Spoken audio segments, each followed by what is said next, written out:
Boa tarde, meus irmãos. Nossa, mas está um silêncio de um empate aqui hoje. Que desânimo. Nas últimas mensagens, na carta aos Efésios, nós temos tratado da batalha espiritual. Lembre-se que o foco que Deus passa para nós, na condição de quem está no meio dessa batalha, é que nós estejamos firmes e inabaláveis. Nós não temos a atribuição, a responsabilidade, o dever, nem o poder de subjugar o inimigo. Dentro do projeto de Deus, nós podemos ficar e devemos ficar firmes, apesar de todos os ataques pelos quais nós passaremos. Quando? Como?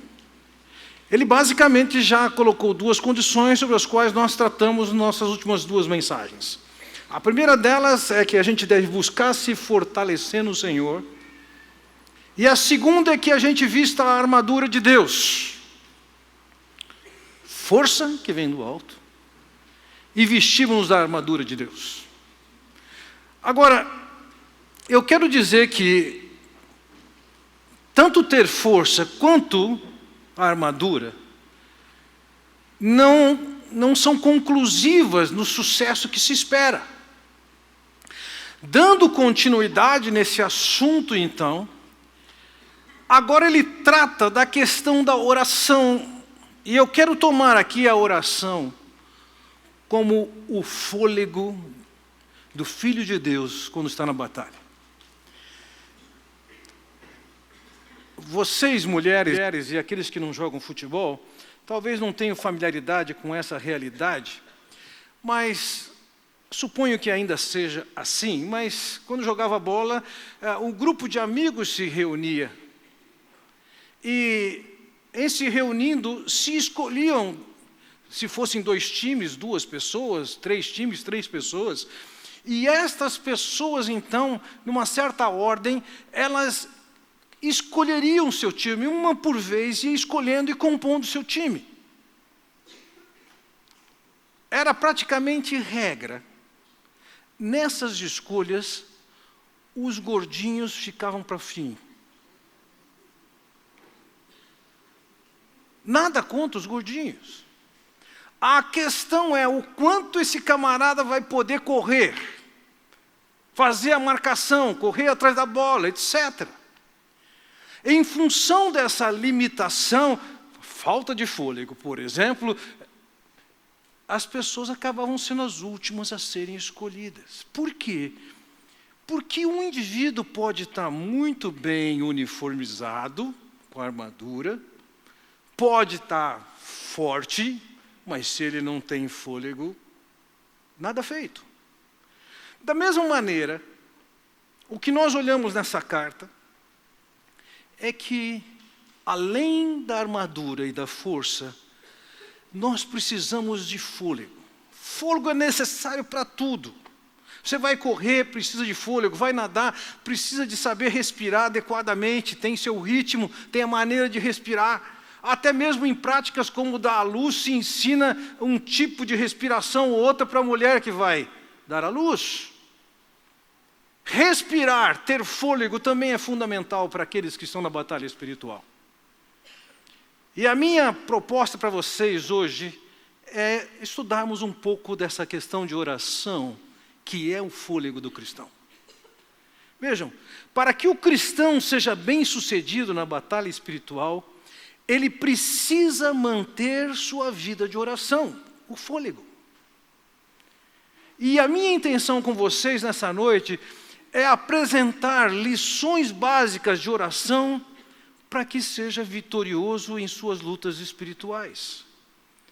Ou seja, eu quero olhar com vocês hoje para esse texto conectado ainda à parte da batalha espiritual e entendermos que, além da armadura, além da força que vem de Deus, nós precisamos manter uma vida de oração, e a minha expectativa é, com vocês, olhar para esse texto bíblico e sacar daqui algumas lições, alguns princípios que devem pautar a nossa vida de oração. A primeira lição que eu quero passar para vocês aqui, então, é a lição do dever de orar. Vejam, nós já contemplamos ao longo dessa carta, no capítulo 1, o apóstolo Paulo, ele, em dado momento, ele para da sua apresentação e ele faz uma oração pelos efésios para que eles pudessem ter uma compreensão da verdade de Deus. No capítulo 3, ele faz uma outra oração. Ele ora para que aquele povo possa conhecer mentalmente, intelectualmente, o amor de Deus e que possa efetivamente colocá-lo em prática. Experimentar na prática, vivenciar esse amor pelas demais pessoas. Quando ele chega agora no capítulo 6, no versículo 18, 19 e 20, veja que ele diz: orem no Espírito em todas as ocasiões. Orem também por mim. Orem para que, permanecendo nele, vejam, 3 vezes, em pouco tempo, ele dá uma instrução, uma orientação, uma determinação de que nós devemos orar. A carta não é tão longa, ele já teve uma oração no capítulo 1, uma oração no capítulo 3, e agora no capítulo 6, 3 vezes ele fala sobre o nosso dever de orar. A proposta, a expectativa dele é que a oração seja parte da nossa vida. Certamente, o dever que nós temos de orar não é para que nós possamos informar a Deus de alguma coisa que Ele não saiba. Nós não vamos orar para Deus e dizer: Deus, nossa, o Senhor nem imagina o que aconteceu aqui.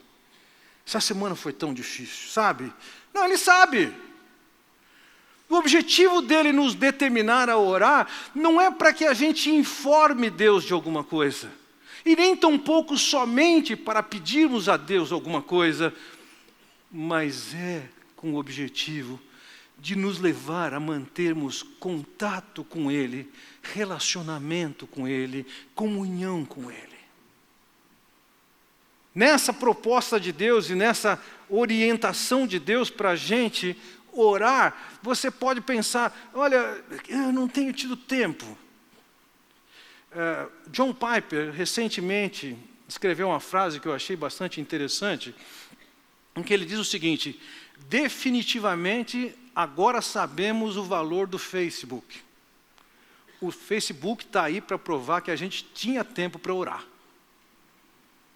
É possível gastar tanto tempo nas redes sociais e ignorar a questão da oração.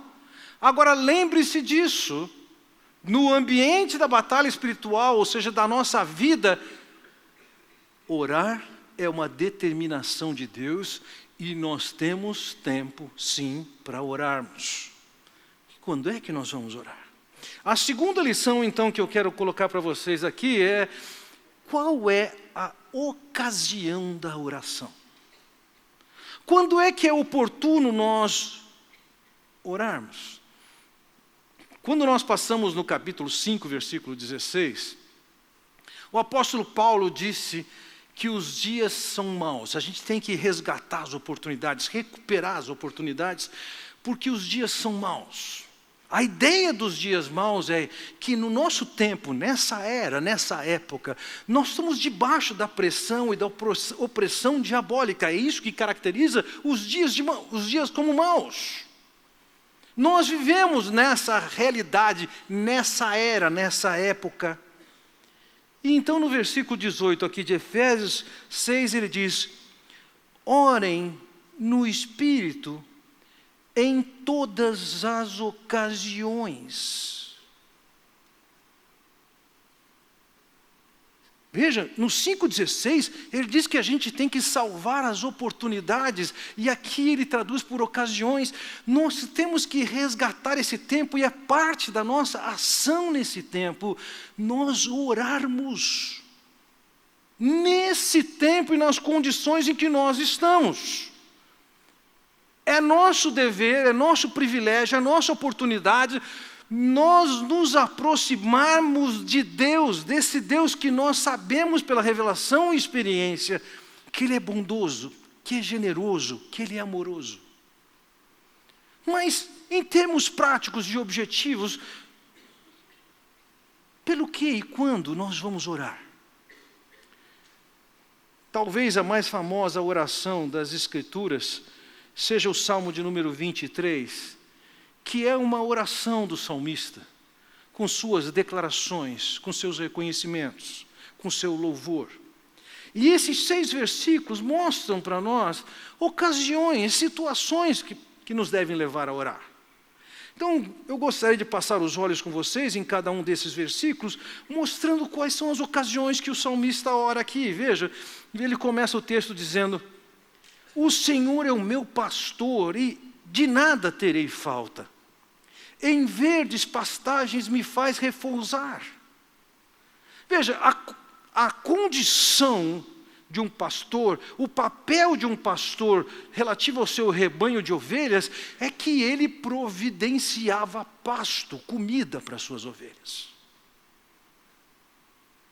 E aqui, nesse salmo, o salmista se vê como ovelhas, e todos nós como um rebanho de ovelhas, que dependem desse Senhor que é o pastor.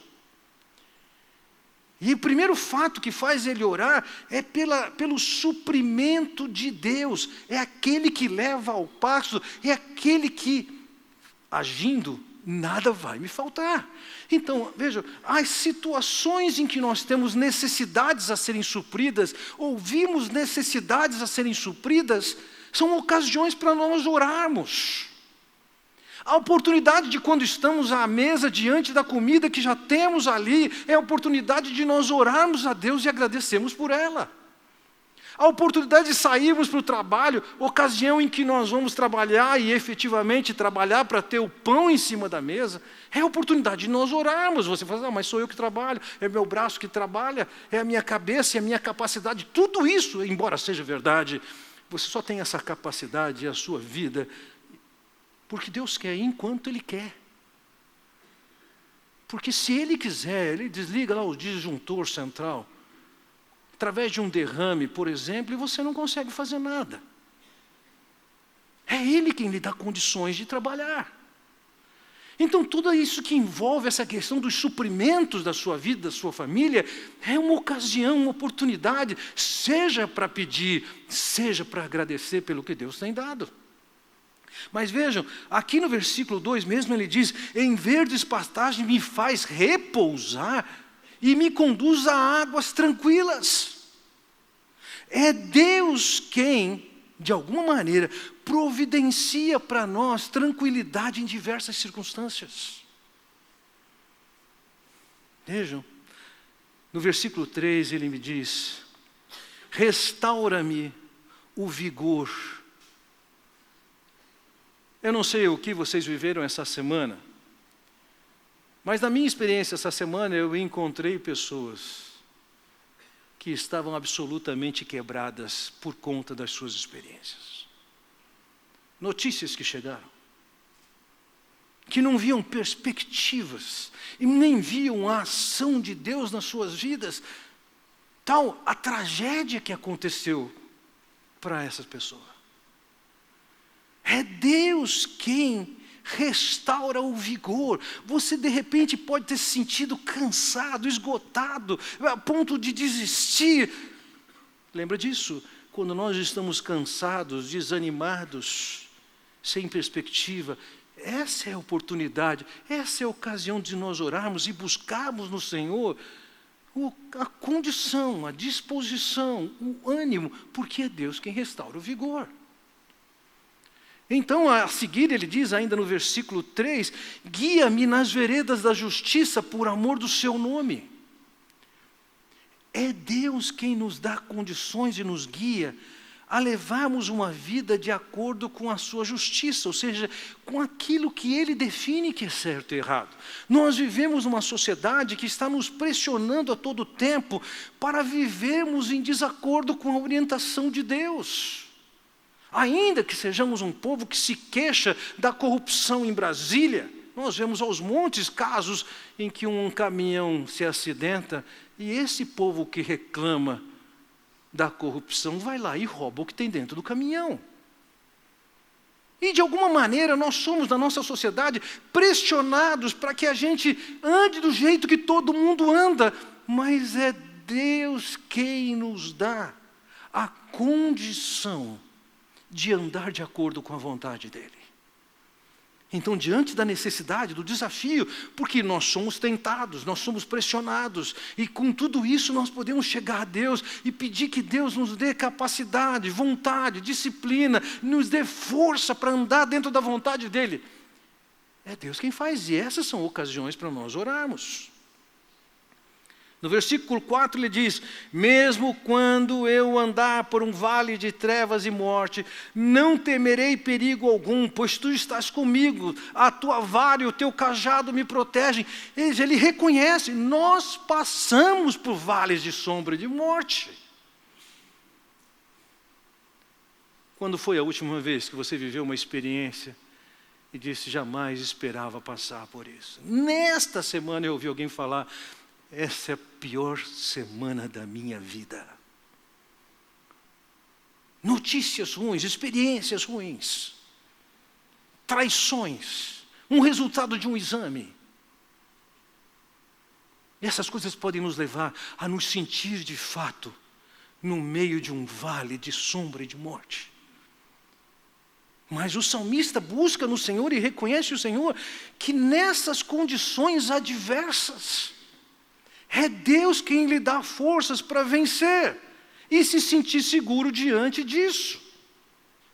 Ele avança um pouco mais e no versículo 5 ele diz, preparas um banquete para mim à vista dos meus inimigos.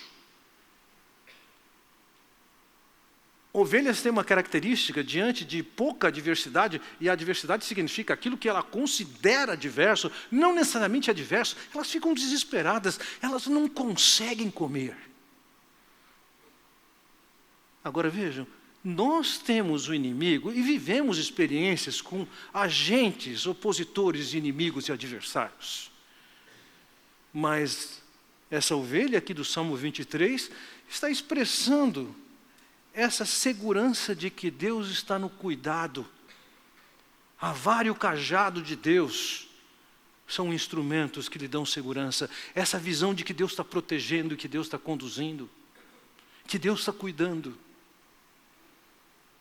No versículo 6, então, ele diz, sei que a bondade e a fidelidade me acompanharão todos os dias da minha vida. Voltarei à casa do Senhor. Veja, a certeza da bondade de Deus e da fidelidade de Deus levam ele a orar. Então vejam, quantas situações, quantas ocasiões, quantas oportunidades nós temos no dia, seja pelo sustento que precisamos ou pelo sustento que já alcançamos, seja para restaurar o desânimo, seja para conduzir com integridade, seja para ter um descanso nas situações adversas, seja para tranquilizar o coração por causa dos inimigos. Nós temos no Senhor a oportunidade de buscá-lo. E a ocasião de nós orarmos por isso é em qualquer circunstância. Então nós temos o dever de orar, sim, mas além do dever de orar, lembremos disso, isso aqui é um dever de orar ao longo do dia e nas diversas circunstâncias pelas quais estamos passando. Isso não significa que você tem que entrar no seu quarto, se ajoelhar e orar lá, mas pode ser também ao longo do dia, em cada situação, sabendo da presença do Senhor, dirigir sua palavra de oração, ainda que de olho aberto, ainda que dirigindo o seu carro, fazer de cada momento um tempo em que você fala com seu Deus nas diversas situações. Além do dever de orar e orar em qualquer uma das ocasiões, a terceira lição que eu chamo a sua atenção aqui é que tipo de oração, do que a oração consiste? O que nós vamos fazer na oração? Vejam, já no versículo 18 ele diz, orem no Espírito em todas as ocasiões, com toda oração e súplica. Vejam, aqui ele está dizendo, nós temos que orar. E o que deve ser parte da nossa oração? Quais são os elementos dessa oração? Aqui no caso ele menciona somente dois tipos, o que ele chama de oração e o que ele chama de súplica. Existem outras ao longo das Escrituras. A oração, o termo oração era empregado para descrever a nossa comunicação com o divino. As pessoas conhecem isso. Sabem que uma oração é um meio de nos relacionarmos com Deus. Meses atrás, estávamos, João e eu, vindo de carro para a igreja e repentinamente fomos surpreendidos com uma mulher passando, correndo na frente do nosso carro, totalmente nua. Diante daquilo, tentando entender o que era aquela situação, não sabia o que fazer. Continuei o meu caminho para vir para a igreja, mas quando faltava uma quadra, eu virei à esquerda e falei, alguma coisa eu tenho que fazer, eu não sei o quê. E viemos com o carro, e vi um homem correndo, perguntei o que se passava, ele falou, você viu a maluca ali correndo? Eu vi que ele não tinha nada a ver com isso, e eu encostei do lado do carro, do lado dela, e perguntei, tem alguma coisa que eu posso fazer por você? Alguma coisa que a gente pode ajudá-la? E ela disse, ora por mim. Ela continuou o seu caminho pelo trânsito, nós não podíamos ir além de ligar para a polícia e que pudesse fazer alguma coisa, e logo ela foi levada para o hospital. E depois liberada do hospital. Mas veja, na cabeça dela, ela sabe a ajuda que eu preciso, é que orem por mim, falem com Deus a meu respeito.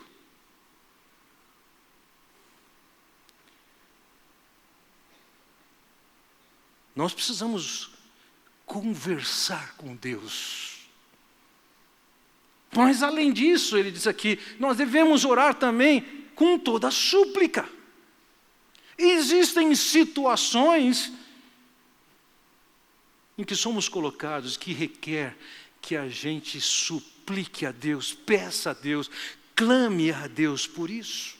A ideia de súplica aqui é uma palavra também que envolve a ideia de comunicação com Deus, mas comunicação em função de alguma necessidade ou falta numa situação de urgência. Nós vivemos experiências assim, experiências em que nos colocam diante de Deus, prostrados, porque não podemos fazer nada e na expectativa de que Deus urgentemente haja. Essas são duas maneiras de orar, mas dentro da carta aos Efésios, Paulo já considerou outras maneiras de orar. Vejam, quando nós vamos lá no versículo 19, voltamos no versículo 19 do capítulo 5, lemos, falando entre si com salmos, hinos e cânticos espirituais, cantando e louvando de coração ao Senhor. É parte da oração o louvor a Deus, o reconhecimento, o elogio, a expressão de apreciação. Nós vamos viver e vivemos experiências com Deus das mais diversas. E nós precisamos olhar o que Deus está fazendo, a oportunidade que Ele está dando, a maneira como Ele mudou tal história. E a gente precisa louvar a Deus por isso. Eu me lembro certa ocasião que eu recebi um camarada buscando conselho, e ele descrevia a situação tão crítica dele. E ele dizia, na verdade o assunto dele era somente o seguinte, a minha fé está acabando. E eu comecei a conversar com ele, perguntar das atividades, e quando eu descobri qual era a atividade profissional dele, ele tinha um certo prazer de falar sobre o seu serviço de investigação.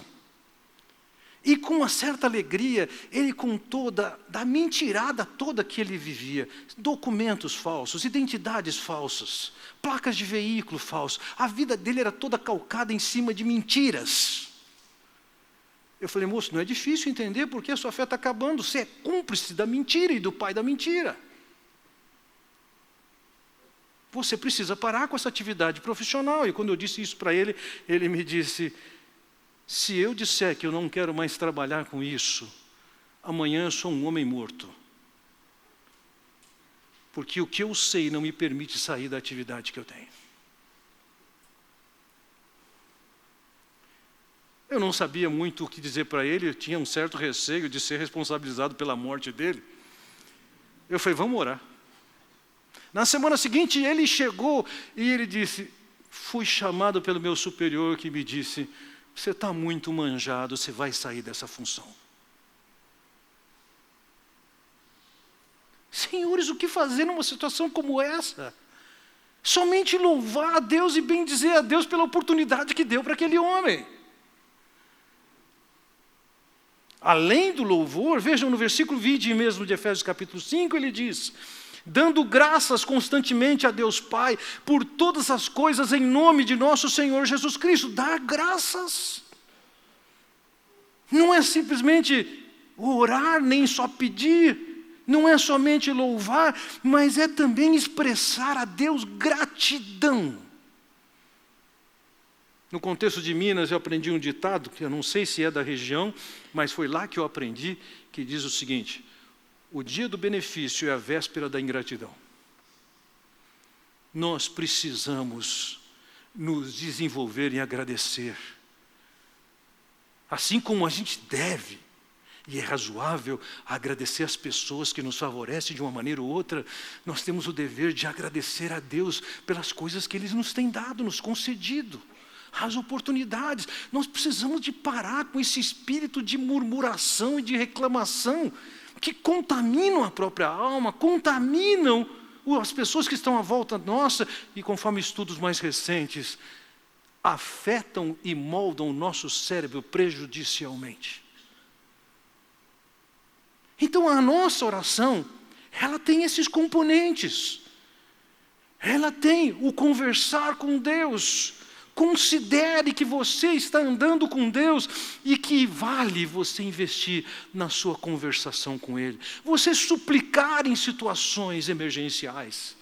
Você louvar vendo o que Deus faz e como Ele faz. Você agradecer pelo que Deus tem feito. E quanto ao poder da oração? Algumas vezes eu percebo que algumas pessoas têm uma expectativa de que pastores tenham uma oração mais forte. Bom, não vem ao caso, realmente não acredito que por ser pastor alguém tenha oração mais forte, mas há uma maneira de você ter a sua oração mais forte. Veja o que ele diz aqui nessa quarta lição que eu estou chamando de poder da oração.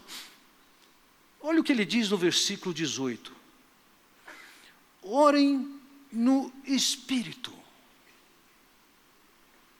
E aqui, entendo, aqui está traduzido o Espírito em letra maiúscula, porque ele está se referindo não ao nosso Espírito que está dentro de nós, mas o Espírito de Deus, que também está dentro de nós. Não é uma parte de nós, mas nós podemos orar com uma ação do Espírito de Deus. Em exames recentes e atuais, na área de ressonância magnética do cérebro, eles conseguem perceber atividades cerebrais quando as pessoas estão orando. Mas o que eu quero destacar aqui é que existem participações diferentes das pessoas da Trindade na ocasião que nós estamos orando. E existe a participação do Espírito, mas não só do Espírito.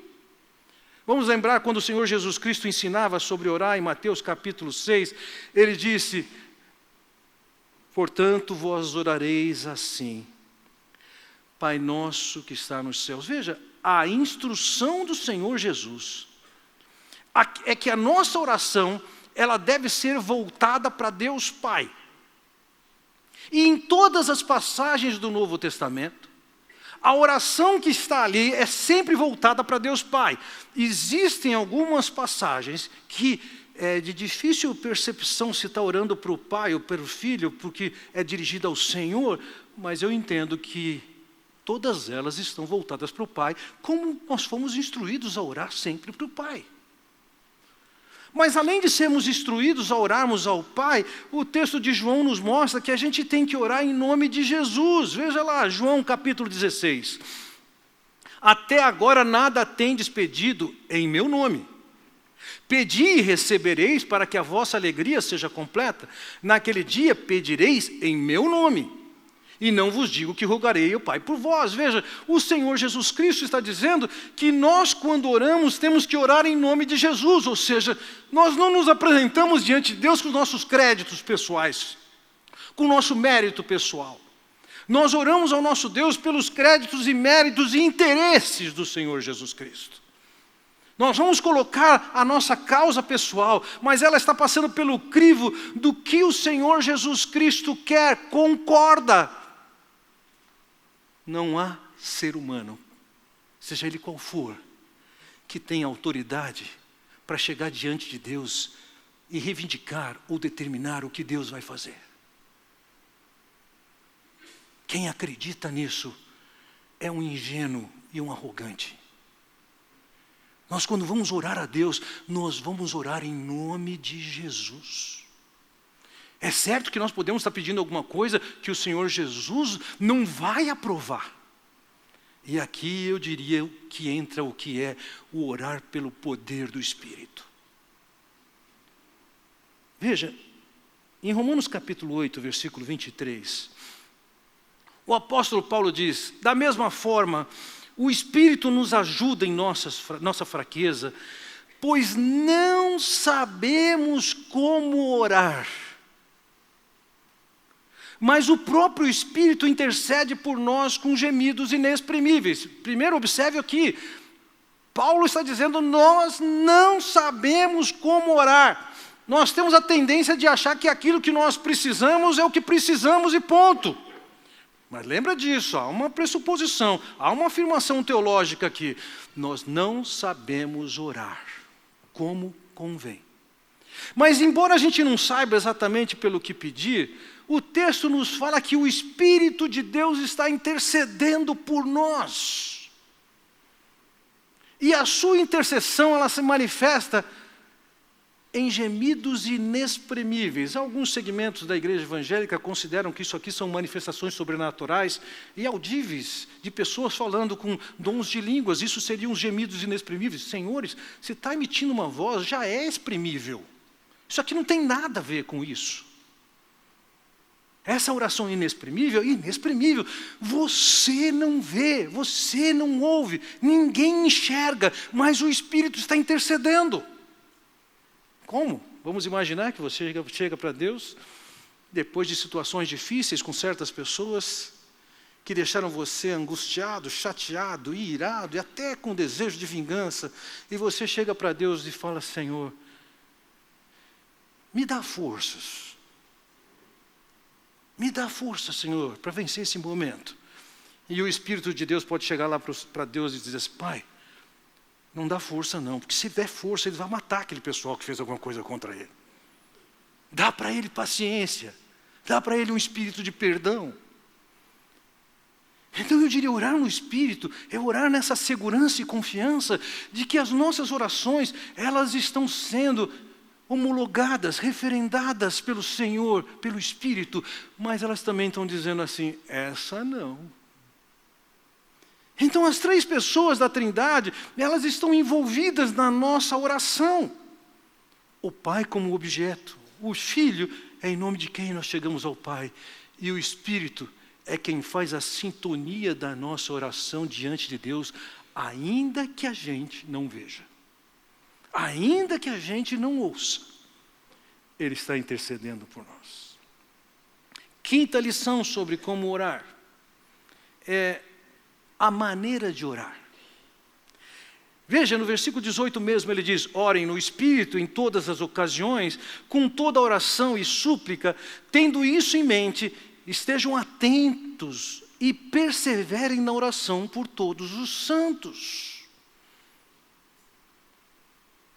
em função de nós estarmos num ambiente absolutamente de risco, estamos vivendo uma batalha espiritual, num terreno que é do inimigo, numa época em que o inimigo de fato está no comando, nessa esfera, nós precisamos prestar atenção nesse tempo, nessa ocasião, nessas circunstâncias, por conta da necessidade premente de estarmos atentos e firmes e perseverantes.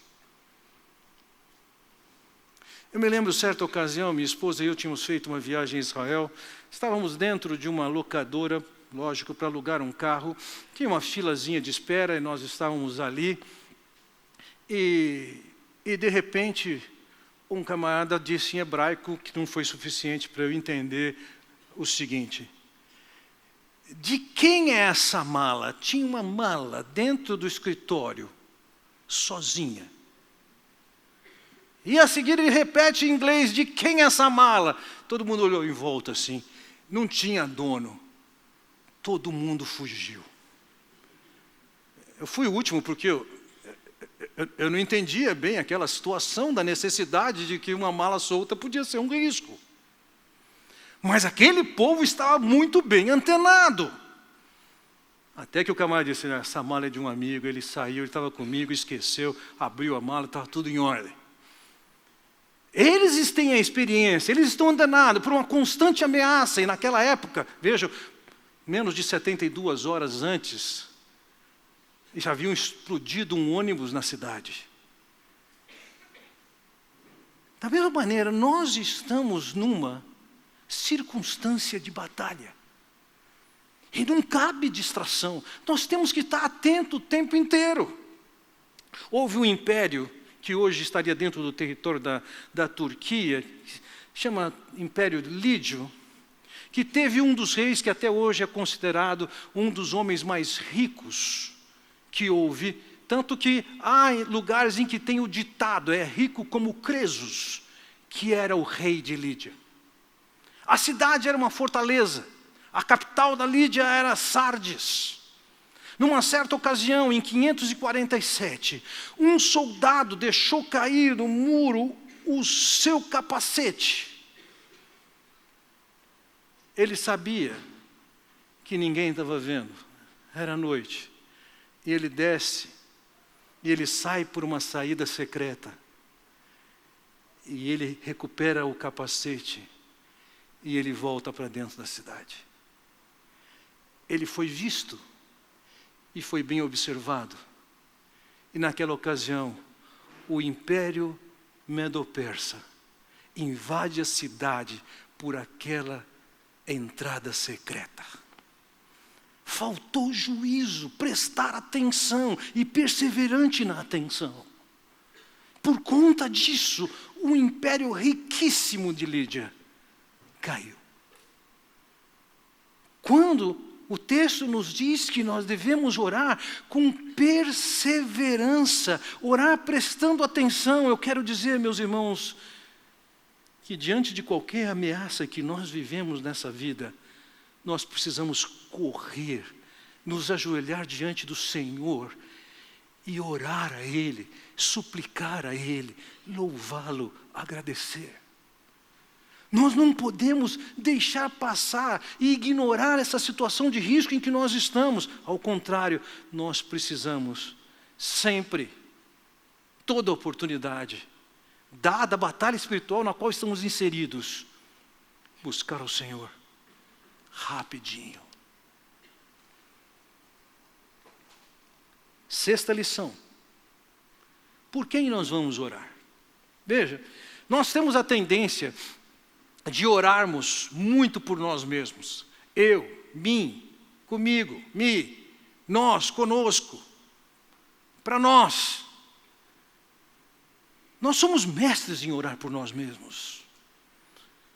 Mas há aqui um desafio de nós orarmos para além de nós. Não é que está errado orar por nós. Veja, mesmo na oração do Pai Nosso, num dado momento, somos orientados a o pão nosso de cada dia. Mas nós precisamos olhar para além do nosso.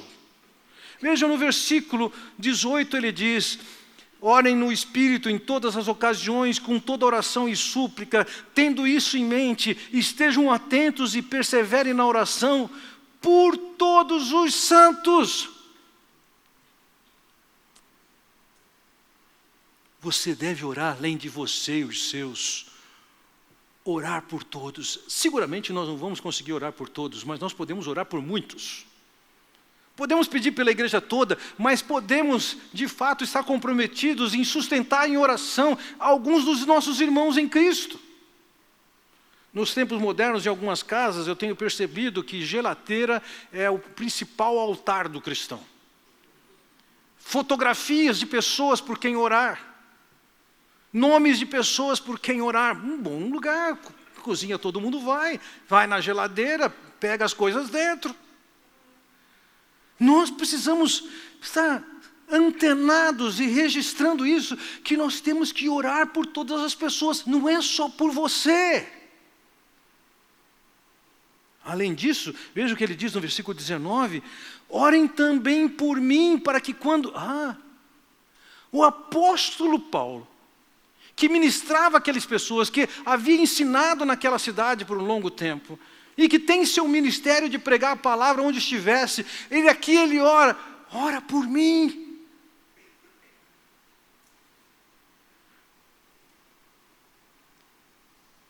Ainda que eu não seja apóstolo e não tenha pretensão de ser, e acho vergonhoso o que fazem aqueles que se autodenominam apóstolos nesses dias, eu posso dizer, orem por mim. Eu tenho a alegria de minha sogra ainda viva. Com seus 99 anos, ela costuma dizer, eu oro por você todos os dias. Orem por mim. Orem pelos seus pastores.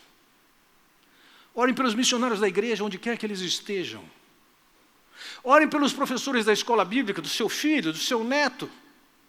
Pelo seu próprio professor de escola bíblica. Ore por esses que estão nos ministrando e nos dirigindo em louvor aqui e adoração.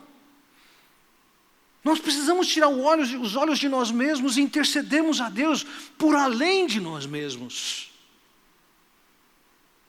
Faça sua lista de oração. Coloque no seu carro, na sua geladeira, mas carregue com você nomes por quem você vai orar. A 7ª lição é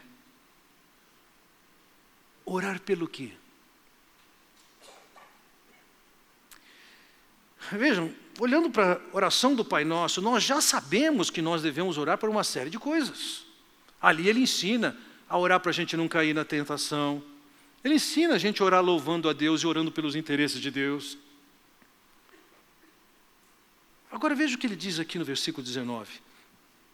Orem também por mim, para que quando eu falar, seja-me dada a mensagem a fim de que destemidamente torne conhecido o mistério do Evangelho.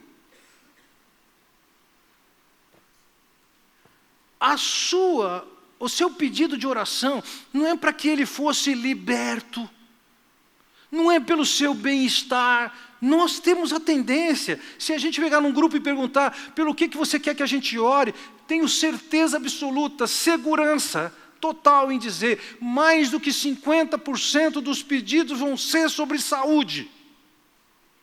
Grande parte deles sobre situação no trabalho ou financeira. Nada de errado de orar contra essas coisas. Mas além de orar contra essas coisas, nós precisamos aprender a orar pelo que o apóstolo Paulo valoriza e que tem relevância pela eternidade.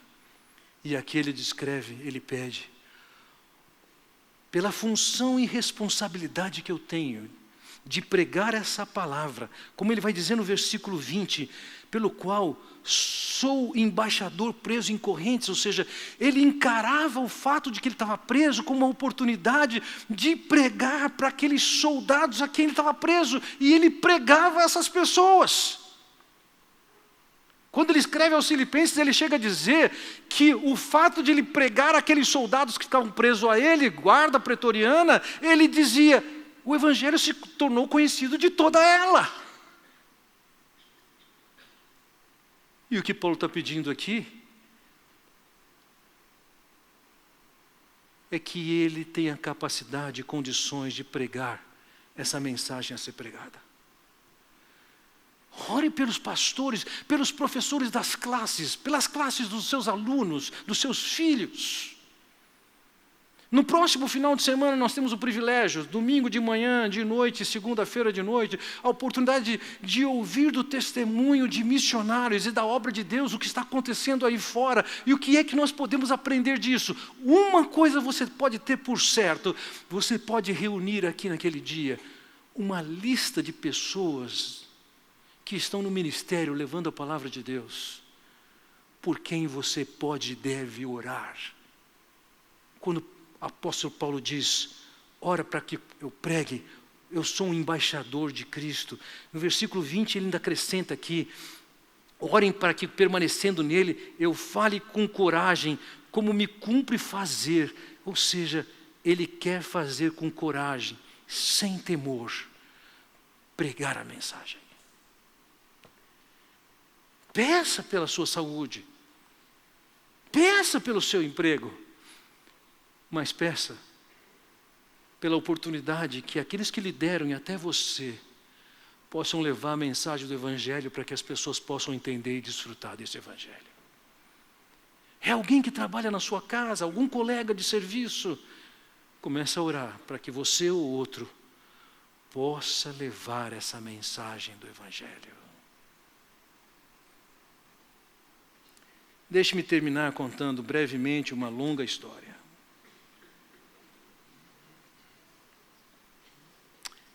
Nos anos 1950, acho que mais especificamente 1957, uma mulher, uma holandesa chamada Dorothea Klepp, ela começou a dirigir orações por uma escola que havia perto da casa dela. Ela pedia a Deus que aquelas pessoas pudessem ouvir do Evangelho, se converterem e serem instrumentos de Deus no ministério. Seu filho pôde ir na escola, entregar os folhetos, e ao entregar os folhetos naquela escola, um jovem que ali estava se converteu. Essa senhora continuou orando com amigas. E logo esse jovem não estava mais sozinho naquela escola, ele tinha um amigo também, e eles estavam estudando as Escrituras e orando, e entregando folhetos na sua escola para que mais pessoas conhecessem do Evangelho. Quando as férias chegaram, eles entendiam que eles precisavam continuar isso, e eles conseguiram levantar um patrocínio, e com aquele dinheiro eles viajaram para o México, para onde eles levaram literatura, e começaram a evangelizar o México. Voltaram, terminaram o seu curso, e quando terminaram o curso, eles decidiram que eles queriam ser um movimento para levar o Evangelho a outros lugares. E eles escolheram a Espanha, e saíram para a Espanha, para entregar folhetos e a mensagem de salvação do Senhor Jesus Cristo. Esse movimento foi crescendo, e tem um nome que nós conhecemos hoje, bem conhecido, é a Operação Mobilização. Pessoas foram agregadas nesse trabalho, veículos foram comprados, dado um momento os carros não bastavam para o trabalho deles, eles então adquiriram um navio e um outro navio, que viajava pelo mundo com equipes evangelizando e vendendo e dando literatura. Eles são uma missão hoje de 2.500 pessoas, Operação Mobilização. Começou com uma mulher, Dorothea Klepp, orando na sua casa, pelos moços e moças de uma escola.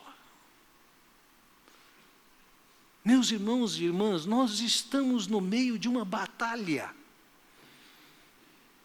Temos a armadura, temos a força que vem do Senhor, mas o que nos dá fôlego de sermos perseverantes e firmes em toda essa batalha, e que nos leva além, é o fôlego que vem de uma vida de oração. Sabem disso, conhecem essas lições, coloquem isso em prática. Tenha a sua experiência com Deus nessa vida de oração, fundamental para você e para o povo de Deus. Vamos orar.